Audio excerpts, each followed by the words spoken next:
इस बहन का नाम निशा है। यशायाह 1:18 यहोवा कहता है, तुम्हारे पाप चाहे लाल रंग के हों, तो भी वे हिम के समान उजले हो जाएंगे, और चाहे अर्गवाणी रंग के हों, तो भी वे ऊन के समान श्वेत हो जाएंगे। इसी वचन ने बहन के जीवन में काम किया और बदला बहन का जीवन। आइए सुनते हैं गवाही को। सबको जय मसीह। हम परमेश्वर का धन्यवाद करते हैं कि परमेश्वर ने जो इस बहन के जीवन में अद्भुत काम किया। इस बहन का नाम निशा यादव है। ये बचपन से पाप में जो है पड़े हुए थे, नशों में। ये 6 साल के थे तो जब भी नशा लेके आते थे घर में रखते थे, ये चोरी से जाते थे, वहाँ से उठा लेते थे और खुद भी खाते थे। ऐसे ऐसे करके धीरे धीरे इनकी नशा बढ़ती गई, और जब इनकी नशा बढ़ती गई तो इनके लिए काफ़ी मुश्किलों का सामना करना पड़ता था, क्योंकि ये किसी के सामने करते नहीं थे, छुपकी करते थे। जब वो नशा नहीं पाते थे तो इनके अंदर बहुत सारी बेचैनियाँ होती थी, बहुत सारी परेशानी होती थी। धीरे धीरे नशा बढ़ता गया और ये और अधिक पाप में जाते गए।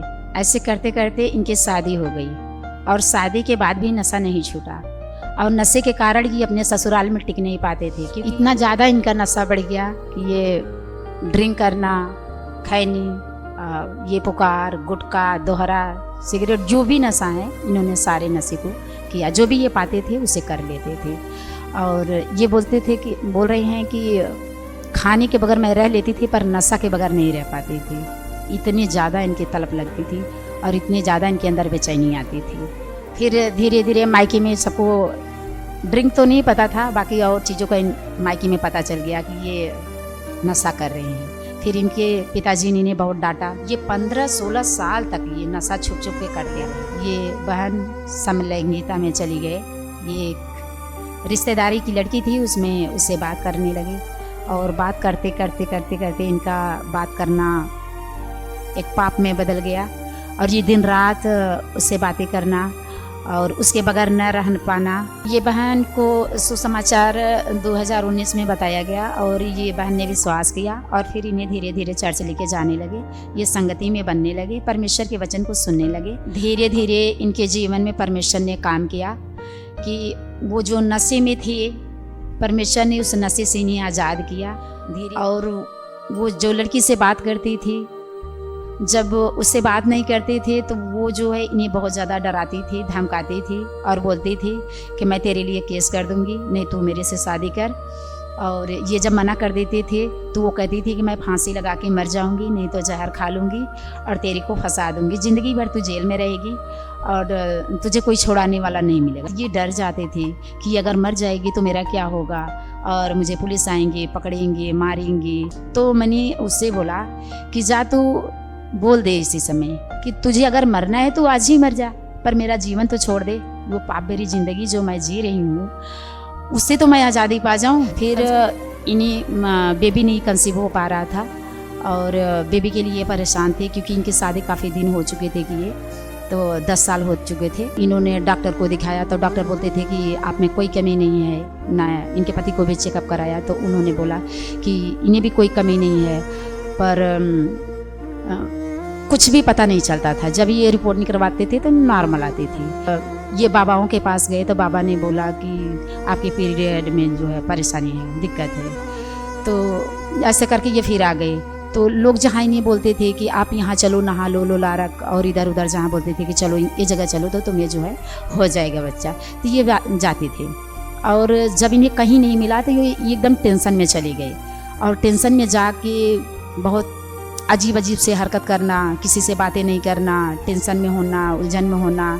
इन्हें कुछ भी होश हवास नहीं रहते थे कि मेरे कपड़े कैसे हैं ना। जब कोई काम कोई बोलता था कि ये काम तू कर ले तो ये बोलते थे कि मुझे नहीं करने हैं।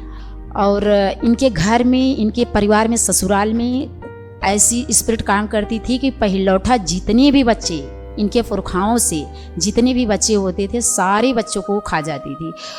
कोई पेट में खराब हो जाना, कोई बाहर पैदा होने के बाद 2 महीने, 1 महीने, 5 महीने के बाद वो ख़त्म हो जाते थे। कोई पहिलौठा बच्चा जीता नहीं था। और परमेश्वर का धन्यवाद हो कि इस बहन को जब 10 साल के बाद परमेश्वर ने, जब ये परमेश्वर में हुए तो परमेश्वर ने इन्हें जो है रिसीव करने का मौका दिया तो इन्होंने रिसीव किया। फिर भी शैतान बहुत अटैक करता था। 4 महीने बीते, उसके बाद इनकी ब्लीडिंग चालू हो गई। फ़ोन लगाया और बताया मुझे कि मेरे को ब्लीडिंग हो रही है। तो मैंने कहा कोई नहीं, परमेश्वर आपके साथ है और वो ज़रूर आपको ठीक करेगा। तो मैं एक दिन यूट्यूब में देख रही थी और उसमें मम्मा का वीडियो सामने आया, कंचन मित्तल मिनिस्ट्री के बारे में मुझे पता लगा और मैं धीरे धीरे करके उनकी उस वीडियो को देखने लगी। तो रेगुलर लगातार हम मम्मा के साथ जुड़े रहे, ऑनलाइन हम अटेंड करते थे, ये बहन भी अटेंड करते थे और हम देखते रहे। फिर इसी प्रकार 2024 में मैं बीच में भी आई थी 2 बार और फिर 2024 में मैं इधर फिर से आई और ये बहन के लेहंड कार्ड बनवाया गया और जब मम्मा इनके लिए प्रार्थना कर रहे थे तो दुष्ट आत्मा एक्सपोज हो गया।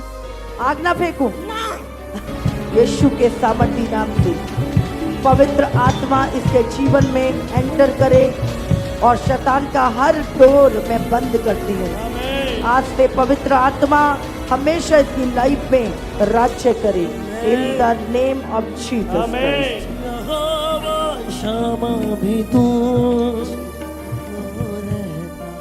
मम्मा ने प्रार्थना इनके लिए की, ये पूरी तरह से डिलीवर हुए। हम परमेश्वर का धन्यवाद करते हैं क्योंकि परमेश्वर ने इनके जीवन में बहुत अद्भुत काम किया है। इन्हें 15-16 साल से उस नशे से छुड़ाया और उस समलैंगिकता, वो जो लड़की से बात करते थे, इतना ज़्यादा डिप्रेशन में थे, सारी चीज़ों से परमेश्वर ने छुड़ाया। और परमेश्वर ने जो बेटे की आशीष इनके जीवन में बच्चे की नहीं थी, रोक के रखा था, परमेश्वर ने उसे भी दिया और परमेश्वर ने इस दुष्ट आत्मा से हमेशा के लिए इन्हें आज़ाद किया। हम परमेश्वर का धन्यवाद करते हैं। जितने भी हमारी गवाहियों को देख रहे हैं, एक बार इस कंचन मित्तल मिनिस्ट्री में आएँ और अपनी सारी आशीषों से भर के जाएँ, क्योंकि परमेश्वर हमारे धर्म को नहीं चेंज करता बल्कि वो हमारे जीवन को चेंज करता है। और हमारे जीवन में जितनी भी शैतान तूफानें उठाता है, परमेश्वर हर एक तूफान को शांत करता है और हमें आशीषित और ब्लेस करता है, हमें अपना बेटा और बेटी बनाता है। इस बहन को आशीषित किया और ये पूरी तरह से अब ना कोई पाप इनके जीवन में है, ना कोई डिप्रेशन इनके जीवन में है, ना कोई समस्या इनके जीवन में है। अब ये पूरी तरह से हील हैं। परमेश्वर का बहुत बहुत धन्यवाद करते हैं। सबको जय मसीह की।